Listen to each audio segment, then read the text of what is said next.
아침에 기도의 자리로 오신 여러분들에게 하나님께서 멋진 기도의 응답을 주시기를 주의 이름으로 축원합니다. 저희들 함께 봉독하실 하나님 말씀 마태복음 12장 31절로 37절 말씀, 저와 여러분이 한 절씩 교대로 봉독하시겠습니다. 그러므로 내가 너희에게 이르노니 사람의 모든 죄와 해방은 사함을 얻되 성령을 해방하는 것은 사함을 얻지 못하겠고, 또 누구든지 말로 인자를 거역하면 사하심을 얻되 누구든지 말로 성령을 거역하면 이 세상과 오는 세상에도 사하심을 얻지 못하리라. 나무도 좋고 실과도 좋다 하든지 나무도 좋지 않고 실과도 좋지 않다 하든지 하라. 그 실과로 나무를 아느니라. 목사의 자식들아, 너희는 악하니 어떻게 선한 말을 할 수 있느냐? 이는 마음에 거룩한 것을 입으로 말하느라. 선한 사람은 그 쌓은 선에서 선한 것을 내고 악한 사람은 그 쌓은 악에서 악한 것을 내느니라. 내가 너희에게 이르노니 사람이 무슨 말을 하든지 심판날에 이에 대하여 신문을 받으리니 내 말로 의롭다함을 받고 내 말로 중재함을 받으리라. 아멘. 오늘 말의 중요성에 대해서 지난 아침에도 살펴봤지만 오늘 여러분하고 비디오를 하나 짧게 보고 다시 이 말씀 이어가겠습니다. 뒤에 들으시면 앞에 실험 결과도 나오게 될 겁니다. 그러니까 고맙다, 좋은 말을 했던 밥과 짜증난다라는 말을 했던 밥이 하나는 시커멓게 바뀌고, 어차피 곰팡이가 피긴 피는데 하나는 하얗게 피는 것들을 보게 됩니다. 그만큼 말이 우리 삶에 굉장히 중요한 영향력을 미치고 있다라는 것들을 알 수 있습니다. 오늘 우리가 읽었던 본문에서 알다시피 말은 마음의 열매라는 겁니다. 마음에 쌓아둔 것이 말로 나온다는 겁니다. 아니, 난 말은 그런데 마음은 안 그래. 이건 거짓말이라는 겁니다.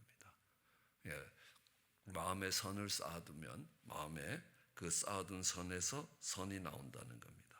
그러므로 우리는 그 사람의 말을 통해서 그 사람의 마음이 어떤지를 살펴볼 수 있습니다.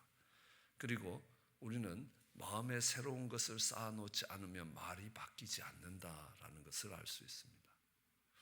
언젠가 저희 아내가 저보고 그 전까지 우리 집사람라고 이야기했습니다. 그러니까 내가 어떻게 집에 있냐고. 그래서 집사람이 아니라 아내라는 단어로 바꿔달라는 겁니다. 아내라는 말은 집안에 있는 태양이라 그런 뜻입니다. 안해. 그러니까 그것이 이제 어미번천을 하면서 발음이 조금씩 달라져서 아내라는 말로 이렇게 발전돼 가는 것들을 보게 됩니다. 어쨌든 그 단어 하나를 고치는데 거의 2년 걸렸습니다. 그래서 참 말이라는 것, 내가 그 사람을 부르는 호칭 하나를 바꾸는데도 쉽지 않구나라는 생각을 하게 됩니다. 그래서 마음에 새로운 걸 쌓아놓지 않으면 그 말이 달라지지 않는다는 겁니다. 그걸 미루어 봐서 우리는 뭘 알 수 있냐면 하루아침에 말이 바뀌지 않는다는 것도 알 수 있습니다. 하루아침에 고쳐지는 게 아니라는 겁니다. 근데 말은 얼마나 중요한지, 말로 성령을 거역하면 이 세상과 오는 세상에서 사함을 얻지 못한다라고 이야기합니다. 거기에 말로 거역하는 것의 중요성을 이야기합니다. 어쩌면 그것이 행동보다 더 중요하다라는 겁니다. 그리고 말은 심판의 근거가 된다는 겁니다. 오늘 우리가 읽었던 본문 36절에도 내가 너희에게 이르노니 사람이 무슨 무익한 말을 하든지 심판날에 이에 대하여 심판을 받으리라 라고 이야기합니다. 내 말로 의롭다함을 받고 내 말로 정죄함을 받을 것이라는 겁니다. 말은 심판의 근거입니다. 그냥 사라진다고요? 안 사라지는 겁니다. 내가 했던 말은 없어지는 게 아니라는 겁니다. 하나님 앞에서 그 말에 대해서 심판받아야 된다는 겁니다. 신문을 받게 된다는 겁니다. 늘 말씀드리지만 심판은 나쁜 의미만은 아닙니다. 심리하여 판단한다는 겁니다. 잘한 것은 의롭다라고 하고 잘못한 것은 정죄가 된다는 겁니다. 이것은 죄가 된다라고 이야기하시는 겁니다. 무슨 말을 하든지 그것이 심판날에 유다서 1장 14절로 16절 아담의 7세손 에녹이 사람에 대하여 예언하여 이르되 보라 주께서 수만의 거룩한 자와 함께 임하셨으니 이는 뭇사람을 심판하사 모든 경건치 않는 자의 경건치 않는 모든 행한 모든 일과 경건치 않는 죄인이 주께 거슬러 한 모든 강팍한 말을 인하여 저희를 정죄하리라라고 이야기합니다. 이사야서 3장 8절도 예루살렘이 멸망한 이유는 그 유다가 엎으러진 이유는 그들의 말이 여호와를 거스려 영광의 눈을 촉범했기 때문이라라고 이야기합니다. 말은 관계를 형성시키기도 하고 말은 관계를 파괴시키기도 한다는 겁니다.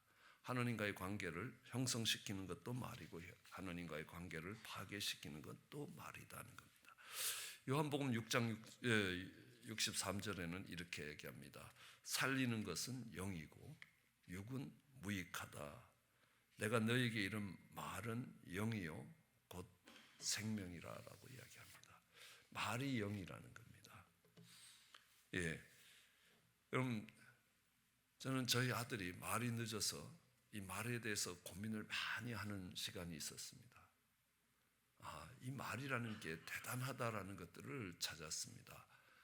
그러니까 말을 할 수 있는 존재는 하느님과 사람과 마귀와 천사들 뿐입니다. 다 영적인 존재입니다. 동물은 그의 감정을 전달하는 시그널을 갖고 있습니다. 그러나 랭귀지라는 게 되지 않습니다. 언어가 되지 않습니다. 그래서 말을 하는 것은 영적인 존재만이 할 수 있는 것입니다.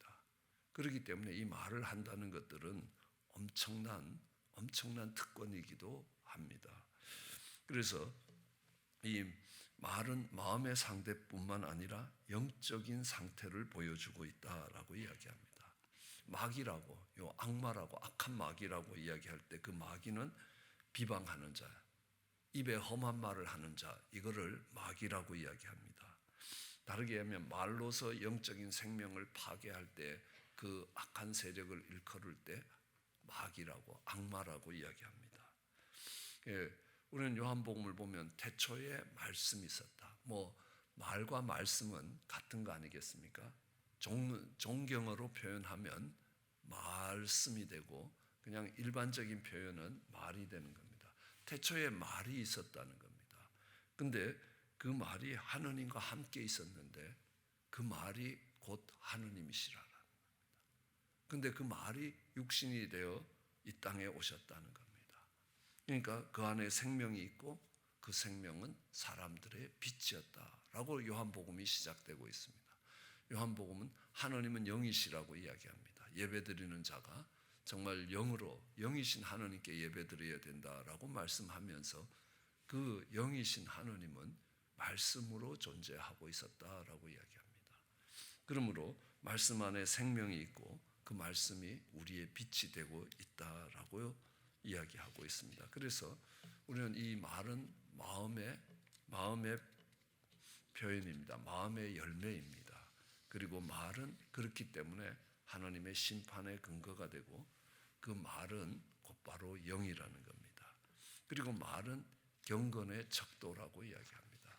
이것이 가장 기본적인 말에 대한 4개의 개념입니다. 말이 뭐냐라고 이야기했을 때 우리는 마음의 표현이라는 겁니다. 마음의 열매다. 그렇기 때문에 하나님 그 열매로 사람을 판단한다라고 하신다면 그 말은 심판의 근거다라는 겁니다. 그리고 그 말은 영이고 또 그 말은 영적인 상태, 경건의 척도가 된다는 겁니다. 심판의 근거가 되는 대신에 영적인 척도가 되고 있다. 누구든지 스스로 경건하다고 생각하면서 자기 혀에 자갈을 먹이지 아니하면, 그래서 자기 마음을 속이면 이 사람의 경건은 헛것이다 라고 합니다. 말에 자갈을 먹일 수 있는 힘이 없다면 그 영적인 그 신앙의 힘은 거짓된 것이다 라고 이야기를 하시는 겁니다. 그 말을 살펴보면 우리는 그가 얼마나 하나님 가까이 있는 사람인가 라는 것들을 알 수 있습니다. 자신의 혀를 제갈 먹이지 아니하면 경건이 헛된다는 겁니다. 대통령의 말은 대통령의 인격을 적도 보여주고 있습니다. 그러니까 대통령이 함부로 말에 실수를 하면 나라가 힘들어지는 것들을 자주 보게 되는 것입니다. 그래서 정말 말에 실수가 없으면 온전한 자라고 야고보서는 이야기하고 있습니다. 정말 그 사람이 인격적인 사람인지 그 말을 살펴보면 알 수 있다라고 이야기합니다. 말을 보면서 그가 얼마나 전문가인가라는 것들도 알 수 있습니다. 컴퓨터를 사러 가서 이렇게 합니다. 싸고 좋은 거 주세요. 그러면 세일즈맨이 이렇게 빙그레 웃습니다. 오늘 호구를 하나 잡았다는 겁니다. 싸고 좋은 컴퓨터는 없지 않습니까? 그죠? 좋은 컴퓨터는 비싸게 돼 있습니다. 그럼 이 컴퓨터가 가성비가 좋다. 가격에 비해서 성능이 좋다는 거 아니겠습니까? 그럼 물어요. 이거 프로세스가 뭐냐? 그러면 아주 무식한 사람은 아니구나라고 생각을 합니다. 그럼 옛날 같으면 286, 386, 펜티움, 지금은 i3, 5, 7, 9 이렇게 가고 있습니다. 그러면 이게 i3라고 이야기하면 그 다음에 묻습니다. 이거 클락 스피드가 어떻게 되냐? 그러면 약간 긴장해야 합니다. 그죠? 이 클락 스피드라는 단어는 그렇게 쉽게 쓸 수 있는 단어가 아니기 때문에 그렇습니다. 이 사람이 아주 무식한 사람은 아니구나. 그러면 이게 10GHz입니다. 라고 대답을 할 거 아닙니까? 그럼 그 다음에 묻습니다. 대부분 컴퓨터를 잘 모르는 사람은 메모리가 얼마나 큰 겁니까? 이렇게 묻게 될 겁니다. 근데 메모리는 뒤에 추가할 수 있기 때문에 별로 중요하지 않습니다. 마더보드 칩셋을 뭐 썼느냐라고 묻습니다. 그러면 대답을 하는 세일즈맨도 있고 대답을 못하는 세일즈맨도 있습니다. IBM 아버커스라는 칩셋을 썼습니다. 그럼 그거 몇 나노세컨짜리냐라고 묻습니다. 그러면요 절대로 바가지를 안 씌웁니다.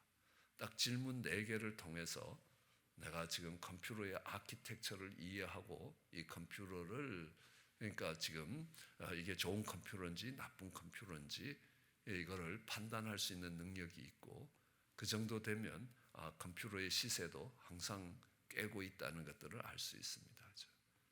딱 4번의 말을 듣고 이 사람이 컴퓨터에 대해서 꽤나 아는 사람이구나라는 것들을 금방 확인할 수 있다는 겁니다. 우리는 보십시오. 탕자가 돌아왔습니다. 탕자가 아버지에게 뭐라고 합니까? 아버지 아들 돌아왔습니다. 그러니까 저거 꼴밉다는 거 아닙니까? 나하고 상관관계가 아니라 아버지나 잘 테이크 케어 잘 돌봐주십시오. 나는 동생 취급 안 하겠습니다. 이런 말이 그 안에 들어 있습니다. 그러니까 그 아버지가 뭐라고 이야기하시냐면 내 동생이 돌아왔다라고 이야기합니다. 우리는 이 사람이 어떤 단어를 선택하고 그 선택된 단어를 어떻게 배열하느냐에 따라서 그의 영적인 상태와 그의 마음의 상태를 알 수 있다라는 것들을 알 수 있습니다. 말이 중요한 이유는 또 있습니다. 그뿐만이 아닙니다. 말은 엄청난 창조력과 파괴력을 갖고 있습니다. 하나님이 천지를 말씀으로 창조하셨다는 겁니다. 여호와의 말씀으로 하늘이 지어졌고 만물이 그의 입의 기운으로 지어졌다는 겁니다. 그러니까 히브리서 11장 3절도요. 믿음으로 모든 세계가 하나님의 말씀으로 지어진 줄을 안다라고 이야기합니다. 믿음으로 알 수 있는데 뭘 알겠습니까? 만물이 하나님의 말씀으로 지어졌다. 하나님의 말씀에 의해서 창조되었다. 빛이 있으라 하니까 빛이 있더라는 겁니다. 이건 우리가 주목해서 봐야 되는 것이 하나님은 하나님의 형상을 따라 우리를 지으셨다는 겁니다. 그렇기 때문에 우리의 말에도 동일한 창조력이 있습니다. 동일한 창조력이 있다는 것은 말에는 동일한 파괴력이 있다는 것들도 알 수 있습니다. 야, 이 망할 놈의 자식아 그러면요 남편 사업이 망하게 될 거 아닙니까? 아들이 딸이 속을 썩이는데 이게 아빠를 닮아서 속을 썩여서 그런지 이 나쁜 놈아 이렇게 하는 게 아니고 이 망할 놈의 자식아 이렇게 되니까 그 저주가 어디로 날아갑니까? 남편에게로 날아가는 거 아닙니까? 남편의 비즈니스와 사업을 다 묶어놓고 그 다음에 어려워지면 화를 내고 신경질을 내는 건 본인이라는 겁니다. 원인 제공자는 본인이었는데요. 그러니까 그 말에 그만큼 창조력과 파괴력이 있다. 그러면 그 말을 어떻게 할 겁니까? 부정적으로 할 겁니까? 긍정적으로 할 겁니까? 우리는 기독교계에 상당한 피해를 끼쳤던 귀신론이라는 걸 알고 있습니다. 이 귀신론이 하는 말이 틀린 말이 아니라는 겁니다. 당신 예수 믿으면 천국에 갈 겁니다. 하나님 나라에 들어갈 수 있습니다. 믿음으로 가는 나라입니다. 그러면요, 안 믿으면 당신 지옥 갑니다. 예, 틀린 말이 아닙니다. 그렇죠? 당신 하나님을 안 믿으면 지옥 갑니다. 라는 게 복음이냐는 겁니다. 반가운 소식이냐는 겁니다. 기쁜 소식이냐? 아니지 않습니까? 우리가 지옥 갈 수밖에 없는 자리에 있을 때에도 당신이 하나님을 믿으면 하나님 나라에 들어갈 수 있습니다. 라는 건 복음이라는 겁니다. 그러나 그거를 뒤집어서 부정적으로 표현해 버리면요, 안 믿으면 지옥 갑니다. 잘못된 말이 아닙니다. 사기치는 말이 아닙니다. 그럼에도 불구하고 그것이 복음이 되지는 않는다는 것을 알 수 있습니다. 그런 말을 하지 말라는 것 아닙니다. 그러나 긍정적으로 접근하는 것이 긍정적인 효과가 일어나고 있다라는 것들을 알 수 있습니다. 그래서 우리는 어떤 말을 하는가? 야, 텔레비 보지 마라. 하지 말라는 겁니다. 굉장히 파괴적이고 부정적인 말입니다. 뒤에 가서 우리가 자주 쓰는 12가지의 패턴의 말들을 살펴보면요, 그게 얼마나 파괴적인 역할을 하고 있는지 알 수 있습니다. 그러니까 아빠랑 나가서 공놀이하고 놀자 이렇게 하면 되는데요, 텔레비 보지 마라 라고 이야기하는 겁니다. 그러니까 텔레비 보지 말라는 것이나 밖에 나가서 놀자는 말이나 같은 말 아니냐는 겁니다. 그런데 부정적인 방법으로 접근할 거냐, 긍정적인 접근으로 할 거냐 하는 겁니다. 그러니까 우리는 가끔씩 기도를 할 때도 굉장히 부정적인 분이 많다는 것들을 알 수 있습니다. 한번 들어보십시오. 그러니까 정말 성령 충만하게 하십시오. 악한 영에 잡히지 않게 해주십시오. 같은 말일 겁니다. 그러나 그것이 긍정적인 효과를 갖고 오고 부정적인 효과를 갖고 온다는 겁니다. 늘 이렇게 이야기합니다. 좋은 시어머니를 보면서, 좋은 시어머니를 생각하면서 나도 저런 좋은 시어머니가 되어야 되겠다라고 하면 그렇게 갑니다. 좋은 걸 보고 좋은 걸 생각하고 좋은 걸 말하면 좋은 쪽으로 가게 돼 있다는 겁니다. 나쁜 시어머니를 보면서 나쁜 시어머니를 생각하면서 나는 절대로 저렇게 되지 말아야지, 그럼 반드시 그렇게 된다는 사실이라는 겁니다. 내가 오늘도 우리 비디오에서도 봤듯이 어떤 말에 노출되느냐에 따라서 보이게 보이지 않게 내가 점령당해버리고 조종당해진다는 사실이라는 겁니다. 그래서 깨어 있어야 될 필요가 있다는 겁니다. 말은 파괴적인 힘이 있고 그 파괴적인 힘은 엄청나게 크다는 사실도 알 수 있습니다. 예, 어느 신부님 이야기이긴 한데요, 남편이 암으로 죽었습니다. 그래서 신방을 가다가 또 한참 지나니까요, 그 집에 또 계속 신방을 가는 겁니다. 그러니까 여성교회 회원들이, 야, 우리 신부님이 그 과부랑 바람이 났나 보다 라고 이야기를 했는데, 그 말을 한 지 얼마 안 돼서 그 부인도 똑같은 암으로 세상을 떠났습니다. 그러니까 이분들이 말을 잘못한 거죠.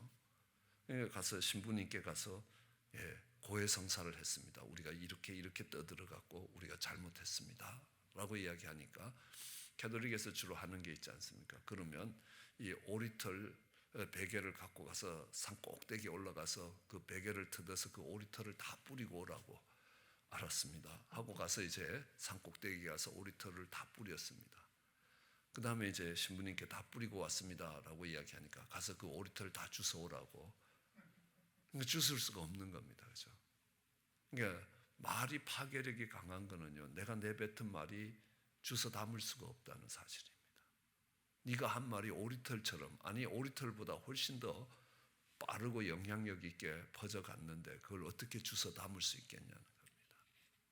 그만큼 말의 파괴력이 강하다라는 것들을 알 수 있습니다. 그리고 잠언서 18장 21절에 보면 죽고 사는 것이 혀의 권세에 달려있다. 살고 죽는 것도 거기에 달려있다는 겁니다. 이건 이 야곱이 외삼촌 라반의 집에서 도망 나올 때 드라빔을 훔쳐서 나왔습니다. 라헬이 훔쳐서 나왔죠. 근데 야곱은 라헬이 그 드라빔을 훔쳤는지 몰랐을 겁니다. 그래서 라반이 와서 네가 가도 곱게 가지 왜 내 드라빔을 훔쳐갔냐라고 이야기하니까 야곱이 안 훔쳤지 않습니까? 그러니까 그 훔친 자는 죽으리라. 내가 잡히면 가만히 두지 않겠습니다. 그랬으면 모르겠는데 그 잡힌 자는 surely die 그랬습니다. 그 말이 어떻게 열매를 맺었냐 하면 얼마 지나지 않아서 길에서 아기를 놓던 라헬이 죽었습니다. 그 말이 얼마나 무섭다는 것들을 우리에게 이야기합니다. 그죠? 돌에 맞아 죽어가면서 스탑하는 이 죄를 저들에게 돌리지 마옵소서라고 했더니만 그 스테판을 죽이는데 가장 앞장섰던 바울이 사도가 되는 것들을 볼 수 있습니다. 그죠? 그래서 우리는 정말 잠언서를 보면 그러니까 말에 따라서 축복과 저주가 갈라지고 말에 따라서 살고 죽는 것이 갈라지는 것이 수십 구절이 된다는 것들을 알 수 있습니다. 그렇죠? 시편 109편에도 그렇게 이야기합니다. 그가 저주하기를 좋아하더니 그것이 자기에게 돌아갔다는 겁니다. 축복하기를 기뻐하지 아니하더니 복이 그를 떠났다는 겁니다. 저주하기를 옷 입듯 하더니 저주가 물같이 그 몸에 들어갔고 기름같이 그 뼛속으로 들어갔다라고 이야기합니다. 시편 34편 12절은 이렇게 합니다. 생명을 사모하고 장수하여 복을 받기를 원하는 사람이 누구냐? 내 혀를 악에서 금하며 내 입술을 괴사한 말에서 금하라라는 겁니다.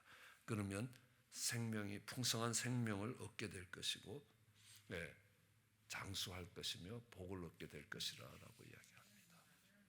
특별히 리더에게 있어서 이 말은 무엇보다도 중요하다는 겁니다. 그래서 그 말 한마디 한마디에 신앙을 실을 수 있어야 된다라고 가르치고 있습니다.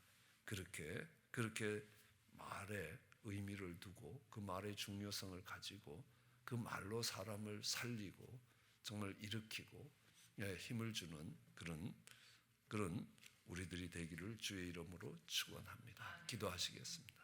사랑과 은혜가 많으신 하나님, 우리의 삶 속에 말이 얼마나 중요한지 깨닫게 하여 주시기 원합니다. 말 한마디에 천냥 빛도 갚는다고 이야기하는데 하나님, 그 정도가 아니라 살고 죽는 것과 복과 저주가 그 말에서 갈라짐을 기억하게 하여 주시옵소서. 하나님, 말이 마음의 열매요 말이 영이기에 심판의 근거가 되고 경건의 척도가 된다는 것 기억하게 하여 주시며 우리의 말을 살펴보며 우리의 말을 바꿔갈 수 있도록 은혜를 더하여 주시기 간절히 소원합니다. 감사합니다. 예수님 이름으로 기도드렸습니다.